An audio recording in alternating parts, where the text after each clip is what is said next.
సామెతల గ్రంథం 16వ అధ్యాయము 24వ వచనం మనం చదువుకుందాం. ఓల్డ్ టెస్టమెంట్ పాత నిబంధన పేజీ నెంబర్ 543. సామెతల గ్రంథం 16వ అధ్యాయం 24వ వచనాన్ని మనం చదువుకుందాం. ఇంపైన మాటలు తేనె పట్టు వంటివి, అవి ప్రాణములకు మధురమైనవి, ఎముకలకు ఆరోగ్యకరమైనవి. అందరూ ఈ మాటలతో పలకండి.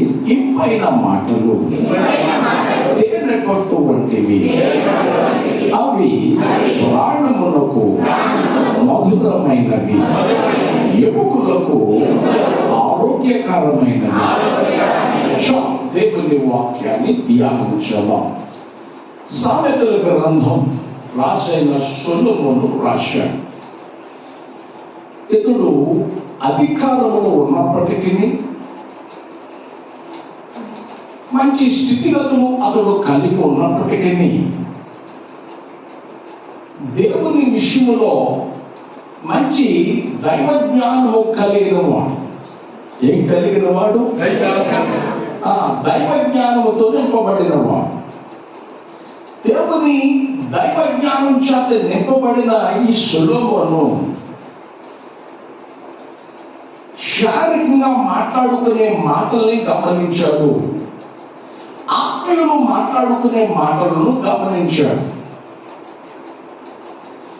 ఇందులో ఏది కరెక్టు, ఏది మనిషి యొక్క విలువను మారుస్తుంది, ఏది మనిషి యొక్క విలువను తగ్గిస్తుంది అని గ్రహించి అతడు ఈ మాట పలుకుతున్నాడు. ఆత్మ సంబంధంగా ఏమంటున్నాడంటే, ఇంపైన మాటలు తేనె పట్టు వంటివి. తేనంటే సహజంగా మనం అందరూ ఇష్టపడతాం, అవునా కదా? తేనంటే ఏం చేస్తాం? అందరూ ఇష్టపడతాం. తేనెని ఇష్టపడిన వారు లేరు. కాకపోతే తేనెలో రకాలు ఉన్నాయి. మామూలు తేనెని, కొండ తేనెని తేడాలు ఉన్నాయి. తేనంటే సహజంగా అందరికి ఇష్టమే. మంచి మాట, మంచి సమాచారము, ఇంపైన మాటలు మనిషిదట తేనె పట్టు లాంటిదట. ఎటువంటిదట అండి? అందరూ చెప్పాలి. సౌలు రాజైన సౌలు కొడుకు యోనాతాను యుద్ధ సమయంలో తండ్రిని తెలియకోకుండా తన పన్నుడు తీసుకుని ఆ యుద్ధ సమయంలో కొంత దూరం వెళ్ళి మాట్లాడుతూ ఇద్దరు కలిసి నడిచి వెళ్తుంటే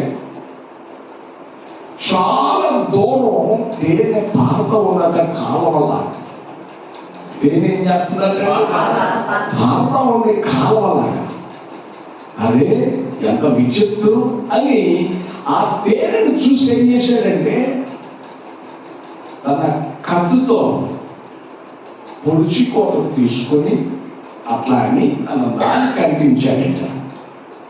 ఆ తేనె ఎప్పుడైతే తిన్నాడో అతని కళ్ళు ప్రకాశించేది బైబిల్లో రాయబడింది. స్తోత్రం.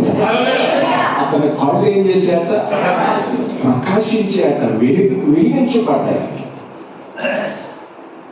తేనెంటే మనకి సహజమే. అట్లాగే తేనె పట్టు లాంటి మాట విలువైన మాటలు, ఇంపైన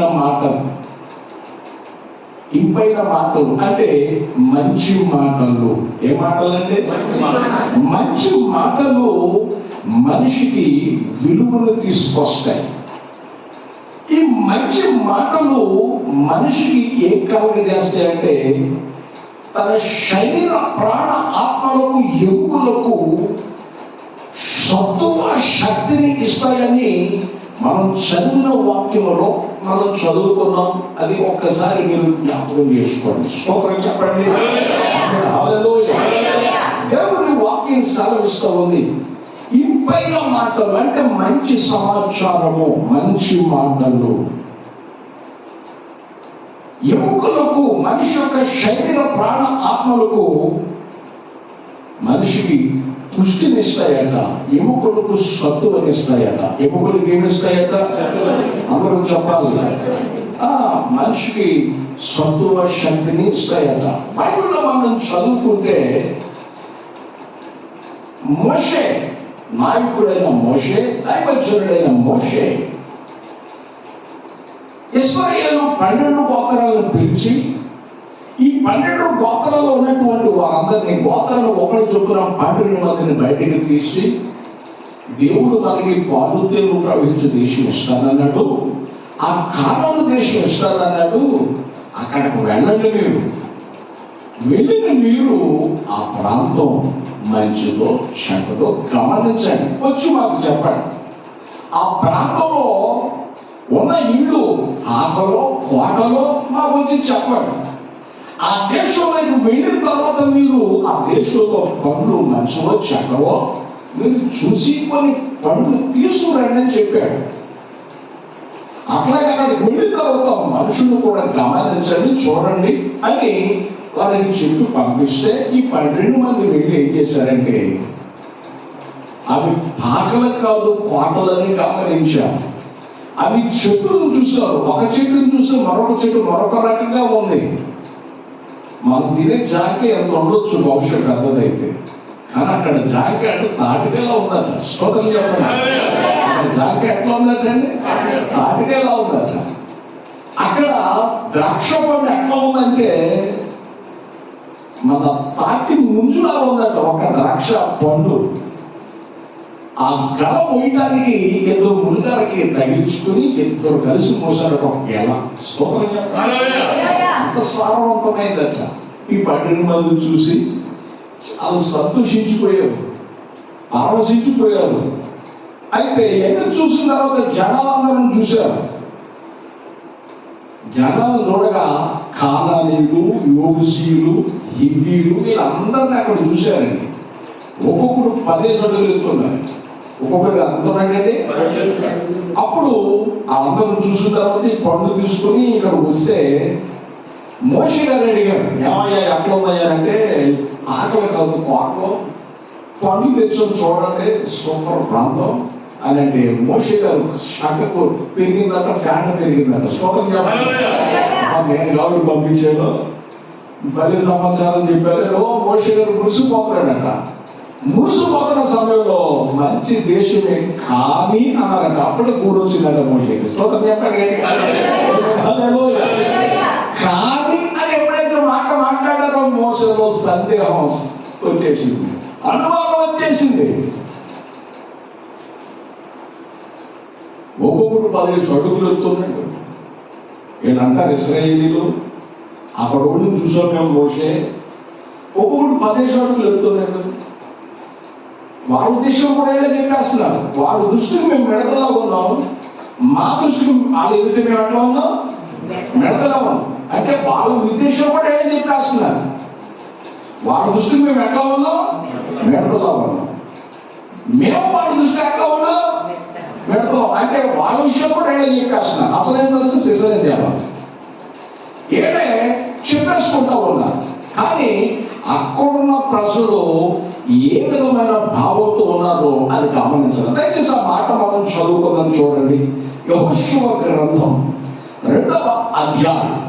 యెహోషువ గ్రంథం 2వ అధ్యాయం 11వ వచనాన్ని మనం చదువుకుందాం. యెహోషువ గ్రంథం 2వ అధ్యాయం 11వ వచనం. ఇక్కడ రాజులైన వేశ్య ఆ స్త్రీ సాక్ష్యం ఇస్తుంది ఇశ్రాయేలీయులతో. వాళ్ళు చాలా బలవంతులు ఆ ప్రాంతంలో ఉన్నవాడు, మంచి దిట్టరులో. కానీ ఆ ప్రాంతంలో వాళ్ళతో పాటు ఉండే ఒక స్త్రీ మాట్లాడుతుంది. మేము వినినప్పుడు మా గుండెలు ఏమైపోయినాయి చెప్పాలి. ఎవరు కూర్చున్నారట? మీ దేవుడైన యెహోవా పైన ఆకాశమందును క్రింద భూమి యందును దేవుడే మీ ఎదుట ఎట్టి మనుషునికైనను ధైర్యము ఏమాత్రము ఉండదు. స్తోత్రం చెప్పండి. హల్లెలూయా. మా ఇంటికి అందాక ఎంత ఎత్తులో కుక్క వస్తుంది. దాన్ని మీరు మామూలుగా చూస్తే బండి వేసుకొచ్చుకోడు కూడా అక్కడ అయిపోతాయి. దాని బేకర్ రూపం, ఆకారం బేకరం కనబడుతుంది. కానీ అదే టైంలో మీరు ఒంగుని ఏదైనా రాయి తీస్తే మిమ్మల్ని చూడడానికి కిలోమీటర్ పరిగెడిపోవాలి. మిమ్మల్ని చూడడానికి ఎంత దూరం వెళ్ళే కిలోమీటర్ దూరం వెళ్ళి అక్కడ మురిగింది. అంటే ఆకారం ఉంది కానీ దానికి ఏమి లేదు, చెప్పండి, ధైర్యం లేదు, తిరిగింది. రాహబని వేష అంటుంది. మేము విన్నాం మీ దేవుడు ఎర్ర సముద్రాన్ని 2 పాయలుగా చేయడం విన్నాం, యోర్దానుని ఎండగట్టడం విన్నాం, రకరకాల రాజులను, పేరు మోసిన రాజులను దేవుడు మీ దేవుడు ఎట్లా ఓడించడం మేము విన్నాం. మేము ఆకారానికి ఎట్లా ఉన్నాం కానీ మీరంటే మాకు చూసాడు. స్తోత్రం చెప్పండి. ఆకారానికి అయితే ఉన్నాం కానీ మాకు మీ విషయం ఏం లేదు. ఏమైపోయింది? గుండె జారిపోయింది. అంటే ఒక రకం చెప్పండి, గుండె గలత్తయింది. స్తోత్రం చెప్పండి. గుండె గలత్తయిపోయింది, గుండె జారిపోయింది. ఈ విషయంలో మాకేమాత్రం ధైర్యం లేదు అని వీళ్ళందరూ ఈ రకంగా చెప్తుంటే, అక్కడి నుంచి వచ్చినటువంటి ఈ 12 మందిలో 10 మంది ఏ సమాచారం చెప్పారు? సమాచారం చెప్పిన వాళ్ళు ఏమైపోయారు? చెడ్డ సమాచారం చెప్పిన వాళ్ళు. మంచి సమాచారం చెప్పిన వాళ్ళు ఏమయ్యారు? బైబిల్లో మనం చూస్తే, దయచేసి ఆ వాక్యాన్ని మనం చదువుకున్నాం. చెడ్డ సమాచారం చెప్పారు, దయచేసి ఆ మాట కూడా మనం చూసుకున్నాం. దయచేసి ఆ మాట చదువుదాం. చూడండి, సంఖ్యాకాండంలో వద్దాం. 14వ అధ్యాయం, సంఖ్యాకాండం 14వ అధ్యాయము. సంఖ్యాకాండం, ఆది కాండం, నిర్గమకాండం, లేవికాండం, సంఖ్యాకాండం 4వ పుస్తకం, ఓల్డ్ టెస్టమెంట్, పాత నిబంధన. సంఖ్యాకాండం 14వ అధ్యాయము 37వ వచనాన్ని మనం చదువుకుందాం. అనగా ఆ దేశమును గూర్చి చెడ్డ సమాచారము చెప్పిన మనుషులు బాగా ఆలోచించారు. ఏ సమాచారం చెప్పారు? చెడ్డ సమాచారం. ఆ చెడ్డ సమాచారం కూడా ఎట్లా ఉందో తెలుసా? అది ఆపండి, మళ్ళీ అన్నీ చదువుతుంది. కానీ ఇంకొక మాటలో పోతాం. యెహోషువ గ్రంథం తీసారా? 14వ అధ్యాయం.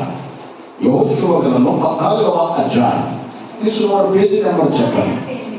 188 ఓల్డ్ టెస్టమెంట్, పాత నిబంధన. యెహోషువ గ్రంథం 14వ అధ్యాయం 8వ వచనం మనం చదువుదాం. కానీ ఏమేమంటున్నాడు? చదువుగా. నాతో కూడా బయలుదేరి వచ్చిన కాలేబు చెప్తున్నాడు, నా సహోదరులు జనుల హృదయమును ఏం చేశారండి? కరుగా చేయటం. దాని అర్థం ఏమిటి? నా వైపు చూడండి. కృంగా తీసుకోవాలని అర్థం ఏమిటండి? అందరం చెప్పాలి. కృంగా చేశారు. వాళ్ళంటే ఒక పేషెంట్ తీసుకెళ్ళారండి డాక్టర్ గారి దగ్గరికి. 10 రోజులు చచ్చిపోతామని రిపోర్ట్లను ఇచ్చేశారు. 10 రోజులు చచ్చిపోతామని రిపోర్ట్లు వచ్చేసింది. నా దగ్గరకు వచ్చి ఏడ్చాడు. మాస్టర్ గారు వచ్చారు, బిల్లి ఎట్లా ఉంది అని చెప్పి ఏడ్చాడు. ఇది చాలా కాలం క్రితం జరిగిన విషయం. నా దగ్గరకు వచ్చి ఏడ్చాడు. ప్రార్థన చేయాలని కంగారు పడమాటంటే అయితే ఏముందలే, ఒకసారి డాక్టర్ గారు, మా డాక్టర్ గారు ఉన్నారు కదా, తీసుకెళ్దాం రండి అని అంటే నా మాట నన్ను అనిపించి వచ్చాడు. డాక్టర్ గారు నేను ఆయన గురించి చెప్తుంటే ఆయనకి ఇంట్లో ఫోన్ వచ్చింది. ఆయన బయటికి వెళ్ళాడు, ఫోన్లో మాట్లాడుకుంటున్నాడు. డాక్టర్ గారు రిపోర్ట్ చూసి, రిపోర్ట్లు సపోర్ట్ చేయట్లేదండి, పోకండి నాన్న. అయితే పోకుండా ఒక పై మీతో పాస్ గారు అని చెప్పి డాక్టర్ గారు ఏం చేశాడంటే, ఏమయ్యా నీకు రావాల్సిన రిపోర్ట్లు కాదు ఇది, నీకు ప్రాబ్లం లేదు అసలు. ఎవరో రిపోర్ట్లు నీకు ఇచ్చాడు. ఉన్నంతకాలం చక్కగా శుభ్రంగా తిని మంచిగా ఉన్నాడు అనుకున్నాడు. సోదరు చెప్పండి. కొడుకు పెళ్లి చేసాడు, మనల్ని ఎత్తుకున్నాడు. సోదరు చెప్పండి. కొడుకు పెళ్లి చేసాడు, మనల్ని ఎత్తుకున్నాడు. అంటే ఒక్క మాట ఒక మంచి మాట మనిషిని ఏం చేసిందంటే అవయవాలు ఆరోగ్యంగా మార్చింది. అతను ఇచ్చే ఆ టానిక్లు ఆ టాబ్లెట్ల ద్వారా ఇతను నిజంగా కోరుకోన్నాడు. ఇది అద్భుతం కదా. ఇప్పుడు సహజంగా మనం ఏదో మాట్లాడుకుంటున్నామండి, నీరసీలు పోయాం. ఈ నీరసంలో ఎవరన్నా ఇంకొకడు వచ్చి బయట నుంచి ఎవరన్నా వచ్చి అదే నీరసానికి సంబంధించిన ఒక పాము లాంటి మాట వేసాడు అనుకో, మా హృదయాలు ఏమైపోతాయి? ఇంకా భీతి చెందేస్తాం, ఇంకా భయపడిపోతాం. ఇంకా చెప్పాలంటే హర్రం స్తోత్రం చెప్పండి. హల్లెలూయా. అదే సందర్భంలో మనం మాట్లాడుకుంటూ ఏం చేస్తే మీరు కంగారు పడకండి, ఇవన్నీ మీరు ఎందుకు నమ్ముతున్నారు? జీవంగా దేవుడు ఉన్నాడు, ఇదిగో ఇది విషయం అని మనం కాస్త మనం దెబ్బలేటట్టు చేసి మంచి విషయాలు మంచి మాటలు మాట్లాడాలనుకోండి, వారికి ఆ చెడు ప్రభావం పోయి ఈ మాటలు వారిని పట్టుకుంటాయి. దేవుని విడవాలా, దేవుని వాక్యం సెలవిస్తుంది. వీళ్ళందరూ జనుల హృదయాన్ని 12 మంది అయితే 10 మంది చెడ్డ సమాచారం చెప్పారు. ఈ చెడ్డ సమాచారం చెప్పిన వాళ్ళందరూ కూడా ఎటువంటి వాళ్ళు అంటే చెడ్డ హృదయం కలిగి ఉన్నారు. దేవుని కార్యాలు చూసిన వాడే, దేవుని మేలును అనుభవించిన వారే, దేవుని సాక్షాత్తు శక్తిని దేవుని చూసిన వారే. వీళ్ళందరూ కూడా జనుల హృదయాన్ని చెడ్డ సమాచారం చెప్పి కృంగతీశారు. అంటే చేతనైన కూడా చేతకాని వాడిని చేశారు. స్తోత్రం చెప్పండి. ఒక ఆయన వచ్చాడు, నా ఫ్యామిలీ జోలికి వస్తే తలక తీసేస్తారు ఫస్ట్ గారు అని అన్నాడు ఆయన. మరి నేను మనిషినేగా, ఆ కోపం వచ్చింది. నేను అన్నాను, నీ ఫ్యామిలీ జోలికి వస్తే తలక తీసేస్తావా? అసలు ఎవరు జోలికి వచ్చారు అది గుర్తించావా? నువ్వు మాట్లాడవాక తలకే తీసేస్తాను. బాబు రా నా తలకే తీసావా అని నేను అంటానా? అంటే గాజులు దొడుకున్నా నేను, నువ్వు తలకే తీసేస్తే గాజులు దొడుకున్నానా అని దానికి అంత తగ్గాడు. స్తోత్రం చెప్పండి. గాజులు దొడుకున్నానా అని దానికి ఏం చేశాడు ఆయన? వెనక తగ్గాడు ఆయన. మాట్లాడేవాడు మాట్లాడాలి. ఆఫ్టర్ గారు మాట్లాడమని అని చెప్పి ఆదేశికి వెళ్ళి మాట్లాడదు. ఆకలి పాలు కొట్టుకుని కనుక తెచ్చుకోకూడదు. స్తోత్రం చెప్పండి. మాటకు మాట సమాధానం చెప్పాలి, తప్పేమీ కాదు, అది న్యాయంగా మాట్లాడు. ఆశగారికి ఆ భరోసా ఇచ్చారు కదా అని చెప్పి పాలు కొట్టి నేసానికి అక్కడికి వెళ్ళకూడదు. స్తోత్రం చెప్పండి. అవన్నీ చేయకూడదు. అంటే దేవుడు వాక్యం మనం చదువుతూ ఉన్నాం. మనుషుల హృదయాన్ని ఏం చేశారంటే, ఎంతమంది హృదయాలు కలగ చేశారు, కొంగదీశారు? ఈ 10 మంది 5,98,000 మంది హృదయాలు కృంగదీశారు. ఎంతమంది అంటే చెడ్డ సమాచారం ఇది దాన్ని సపోర్ట్ చేసుకుంటే ఎంతమంది? 5,98,000 మంది. వాళ్ళలో 2 ఉన్నారు. ఏదో చెడ్డ సమాచారం చెప్పారు. చెడ్డ సమాచారం చెప్పినప్పుడు ఏమన్నా దీర్ఘాయువుతో ఉన్నారో ఆరోగ్యంతో ఉన్నారా అని అంటే వీళ్ళు అట్లా ఉన్నారో ఒకసారి చూద్దాం. అదే సంఖ్యాకాండం ఎలా చదువు 14:37 వచ్చిన 14:37. అనగా ఆ దేశమును గూర్చి జనుల హృదయాన్ని కృంగజేసిన వీళ్ళందరూ కూడా ఏమైపోయారు అంటే 14:37 వచ్చిన అనగా ఆ దేశమును గూర్చి చెడ్డ సమాచారము చెప్పిన మనుషులు యెహోవా సన్నిధిని తెగులు చేత చనిపోయారు. దేని చేత చనిపోయారండి? బ్రతికే బట్టగట్టారా? చెడ్డ సమాచారం చెప్పిన వేళలో 6,98,000 మంది చచ్చిపోయారు. 5,98,000 మంది చచ్చిపోయారు. మరి మంచి సమాచారం చెప్పారు. వాళ్ళు ఎట్లా ఉన్నారు? 30 వచ్చు అక్కడే. అయితే ఆ దేశమును సంచరించి చూచిన మనుషులలో నూను కుమారుడు యెహోషువ యెఫన్నె కుమారుడు కాలేబును బ్రతికిరి. స్తోత్రం చెప్పండి. 100 సంవత్సరాలు బ్రతికారు. ఎన్ని సంవత్సరాలు బ్రతికారండి? మిగతా వాళ్ళు 20 నుంచి 60 లోపే రాలిపోయారు. 20 నుండి చెడ్డ సమాచారం చెప్పిన వాళ్ళు, అది నమ్మిన వాళ్ళు, దాన్ని సపోర్ట్ చేసిన వాళ్ళు 20 to 60 లోపల రాలిపోయారు. ఆకులు రాలిపోయారట. కానీ ఇక్కడ రాయబడింది వీళ్ళట దీర్ఘాయువుతో నింపబడ్డారట. మంచి సమాచారం. ఏ విధమైన మంచి సమాచారం అని అంటే, మేము చూసిన దేశం ఎటువంటి దేశం ఇతర చెప్పిన విషయాలు. ఆ మాట చదువుదామా? దయచేసి ఆ మాట చదువుదాం. సంఖ్యాకాండం 14వ అధ్యాయం, సంఖ్యాకాండం 14వ అధ్యాయం 7వ వచనం మనం చదువుకుందాం. ఇశ్రాయేలీల సర్వ సమాజముతో, ఇశ్రాయేలీల సర్వ సమాజంతో వీళ్ళందరూ అంటున్నారు, ఇశ్రాయేలీల సర్వ సమాజంతో మేము సంచరించి, అయ్యా 10 మంది చెప్పింది 5,98,000 మీరు సపోర్ట్ చేస్తున్నారు. మీరు సపోర్ట్ చేయొద్దు. మేము కూడా వెళ్ళాం కదా, మా ఇద్దరు మీకు చూస్తున్నాం. జాగ్రత్త. చదవమాట. మేము సంచరించి చూసిన దేశము మిక్కిలి మంచి దేశము. ఏ దేశం ఆడ? మిక్కిలి మంచి గట్టిగా. మంచి దేశం. మిక్కిలి మంచిది. మంచిదానికి వేరు, కానీ మిక్కిలి అని పెట్టారంటే చాలా ఇంపార్టెంట్ అన్నమాట. చాలా ప్రాముఖ్యమైనది అన్నమాట. చాలా ప్రాముఖ్యమైన ప్రదేశం. ఎంత చక్కటి సమాచారం అండి. సర్వ సమాజానికి ఎలుగెత్తి కాలేబు యెహోషువ చెబుతుంటే ఈయన మాట అసలు లెక్క చేయట్లా. సమాజం అంతా లేచి 5,98,000 మంది లేచి రాళ్ళు పట్టుకుని పట్టాలనుకున్నారు. ఈ 10 మంది చెప్పింది బలమా, మీరు చెప్పేది బలమా? మీ మాటల మీద మాకు నమ్మకం లేదు. మంచిగా ఎవరు సపోర్ట్ చేస్తాడు? ఆ 10 మంది ఆమెగా మాట్లాడేటప్పటికి వాళ్ళకు సపోర్ట్ చేసేవాళ్ళు.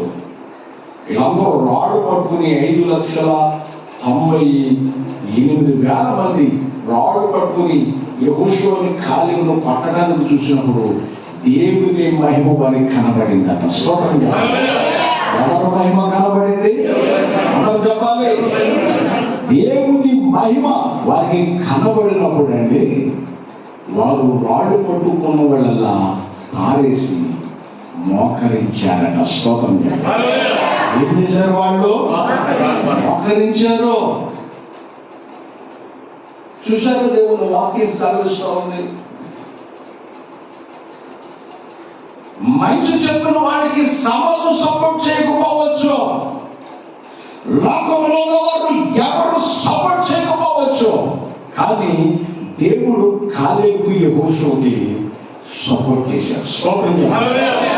నాకు ఎవరో లేరు, మా పక్కన ఎవరో లేరు అనుకోబాకు.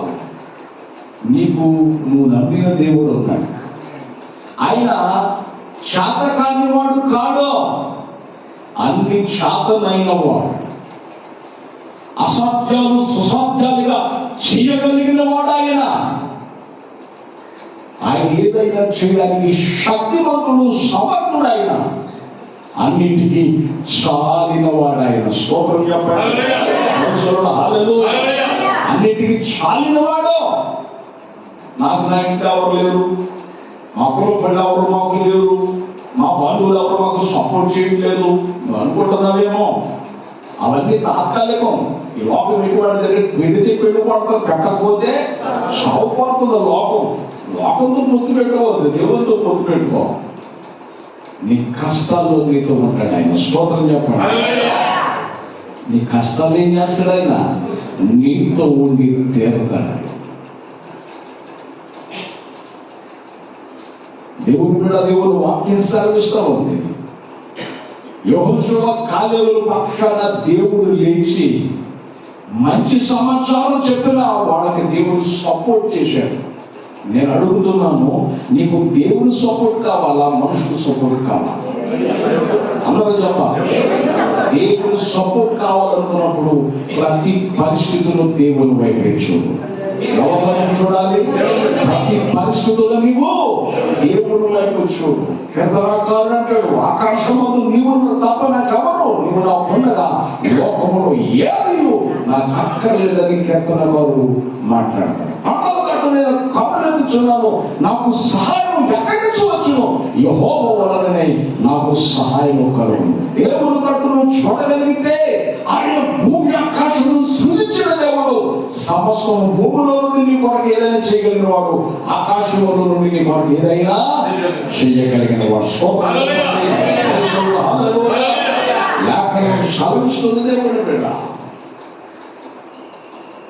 ఇంపైన మాటలు తేనె పట్టు వంటివి. మనసును సపోర్ట్ చేయకపోవచ్చు, దేవుడు మాత్రం సపోర్ట్ చేస్తాడు. ఆ ఇంపైన మాటలట మనిషి శరీర ప్రాణాలకి మధురమైనది చేయడమే కాదు, ఎముకలకు శరీర ప్రాణాలకు సత్తువ శక్తిని ఇస్తాయి అని దేవుని వాక్యం సెలవిస్తుంది. అందుకే భక్తుడైన యోబు గ్రంథంలో ఒక చక్కటి మాట మాట్లాడతారు. యోబు గ్రంథం 6వ అధ్యాయం. మీరు ఇదివరకు అర్థం చేసుకున్న మాటే సందర్భం వచ్చింది కాబట్టి నేను చదివిస్తున్నాను. యోబు గ్రంథం 6వ అధ్యాయం. యోబు గ్రంథం 6వ అధ్యాయం 25వ వచనంలో మనం చదువుకుంటే బైబిల్ సెలవిస్తుంది, యథార్థమైన మాటలు. ఇటువంటి మాట అందరూ చెప్పాలి, ఎంతో బలమైన. చూసారా, దేవుడు వాక్యం సెలవిస్తుంది. దేవుని మాట యథార్థమైన మాట, దేవుని మాట మంచి మాట, ప్రాణాలను తెప్పరలు చేసే మాట, హృదయాలను బలపరిచే మాట, నీ శరీర ప్రాణాలకు ఆరోగ్యం ఇచ్చే మాట. బైబిల్ సెలవిస్తుంది, ఆయన తన వాక్కు పంపి వారిని బాగు చేసేవాడు. ఏ స్థితిలో ఉన్నప్పటికీ, లేచినా లేవలేకపోయినా, వచ్చినా రాలేకపోయినా, దేవుని తట్టు నువ్వు చూడగలిగితే దేవుడు తన వాక్కును పంపి నిన్ను బాగు చేయగలిగిన వాడు. స్తోత్రం చెప్పండి. హల్లెలూయా. దేవుడు ఏం చేయగలిగిన వాడు? బాగు చేయగలడు. అందుకే బైబిల్ సెలవిస్తుంది, మనుషులు రొట్టె వలన కాదు, దేవుని నోట నుంచి ప్రతి మాట వలన జీవిస్తాడు. అది శరీర ప్రాణాత్మకు శక్తినిస్తుంది. ఒక నిజ సంఘటన డిస్కవరీ ఛానల్లో నేను చూసినప్పుడు ఆ సంఘటన బయటకు వచ్చింది. ఒక తండ్రి తాగుబోతు తండ్రి భార్య చనిపోయింది. ఇతను ఫుల్గా తాగేసాడు. ఇక బెట్టలు ఏం చేసుకోవాలి, ఏం చేయాలో అతనికి మరి మతి స్థిమితం లేకో ఆ భార్య పక్క సమాధి దగ్గరికి తీసుకువెళ్ళిపోయి తవ్వేసేసి బతుకున్న చిన్న చిన్న పిల్లల్ని ఒకటికి 4 ఉంటాయి, ఒకటికి 3 ఉంటాయి. ఎవరు లేని టైంలో అమ్మ సమాధి దగ్గరికి వెళ్తున్నామని చెప్పి తీసుకెళ్ళి అక్కడ పోయి దగ్గర సమాధి పక్కన కనిపెట్టేసాడు. సమాధి చేసేస్తే డిస్కవరీ ఛానల్లో అరుపులు ఏర్పడుతున్నాయి, ఏడుపులు ఏర్పడుతున్నాయి. ఎవరు వెళ్ళి తగ్గి చూస్తే పిల్లలు ఉన్నారట. ఈ రోజు ఎట్లా ఉన్నారు అని వాళ్ళు అడిగితే ఆ పిల్లలు చెప్తున్నారట, మేము ఆనందం కానీ ఎవరు కట్టం ఉంది, బాగా ఎత్తు ఉన్నాడు, ఆయన పెద్ద ఉన్నాడు, ఆ తాత వచ్చి మాకు పాలు ఇస్తున్నాడు. ఆ బాటిల్ తీసుకొచ్చి పాలు ఇస్తున్నాడు. లోన మేము తాగట్ట ఉంటున్నాం. ఏదో ఇంత బాటిల్ పెట్టాడు, అది గాలి కూడా వస్తుంది లోనకి. అప్పుడు మేము అంత బాగున్నామో తెలుసా అంటున్నారు. వీళ్ళిద్దరు ఇంటర్వ్యూలో సాక్ష్యం ఇస్తున్నారు. స్తోత్రం చెప్పండి. ఇంటర్వ్యూ చేస్తే చెప్తున్నారు. అది పెద్ద పబ్లిసిటీ అయిపోయింది. అది డిస్కవరీ ఛానల్. సమాధులు ఎవరుంటారండి? పురులు తప్ప, ఎముకలు తప్ప ఏముంటాయి. కానీ తండ్రి కప్పెట్టింది తండ్రికే తెలుసు, ఎవరికి తెలియదు. కానీ చూసే దేవుడు ఉన్నాడు. స్తోత్రం చెప్పండి. ఏ టయానికి వారికి ఆహారం పెట్టాలో, ఏ టయానికి ఏమి ఇవ్వాలో వారి దగ్గరుండి దేవుడు తన దూతను పంపించి వారికి అన్ని చేస్తూ ఉన్నాడు. దాదాపు 20 రోజులు పైన అయిపోయిందట. ఆ పిల్లలు ఎట్లా బ్రతికారంటే ఎట్లా చెప్తున్నా, ఏ శరీరమే చిక్కుకోవాలా, మంచి ఆరోగ్యవంతులో ఉన్నారట. స్తోత్రం. ఎంత అద్భుతం అండి. అందుకే దేవుని తట్టు చూడమని చెప్పేది మంచి సమాచారం. యేసు ప్రభువుల వారు మత్తయి సువార్త, మార్కు సువార్త, లూకా సువార్త, యోహాను సువార్త. సువార్త అంటే ఏమిటి? మంచి వార్త అని అర్థం. అంటే యేసయ్య మాటలు ఏమిటి? మంచి మాటలు, మంచి వార్తలు. ఈ మంచి జనాలకి ఎక్కడో. స్తోత్రం చెప్పండి. హల్లెలూయా. మంచి మాటలు, యథార్థమైన మాటలు. మనుషులు రొట్టె వల్ల కాదు, దేవుని నోట నుంచి వచ్చే ప్రతి మాట వల్ల మనుషుడు జీవిస్తాడు. అందుకే బైబిల్ సెలవిస్తుంది, మంచి మాటలు, ఇంపైన మాటలు తేనె పట్టు వంటివి.